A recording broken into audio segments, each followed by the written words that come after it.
Good afternoon for 4 News Now. I'm Rob King. Welcome to today's KXLY Plus Daily Rundown. I'll take you through some of the top headlines and let you know what the 4 News Now team is working on. Starting with, as we do most days, with the forecast. We're going to have some snow moving in later today after about the 4 o'clock hour. We are expecting that overnight snow could be possibly 1 to 3 inches overnight with the lows in the mid-20s. That's going to make for a snowy commute as we look ahead. As you can see, there's going to be intermittent light snow throughout the rest of the week. So expect those temperatures to stay pretty consistent as well. So be aware of that going into tomorrow. Now, some of what the team is working on today. 4 News Now's Jordan Smith is taking a look at a piece of legislation moving through Spokane City. It's been delayed for several months, but being voted on tonight.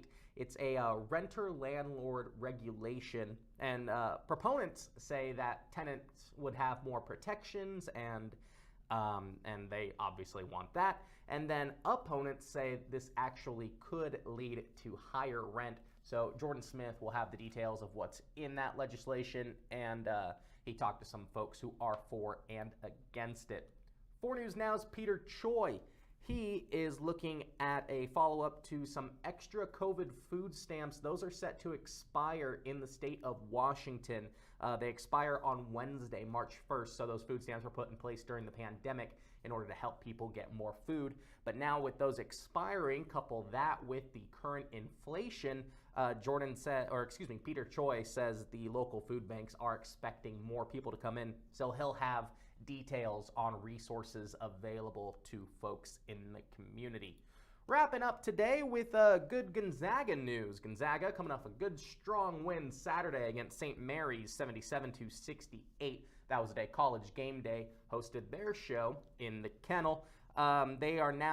Gonzaga is the number 2 seed in the WCC tournament coming up, and they're back in the top 10 in the latest AP poll after beating their rival St. Mary's. But the two teams, due to having the exact same record, will now share the WCC titles. You can see in that picture there. Zag's next game is Wednesday against Chicago State, and that is their last regular season game before tournaments begin.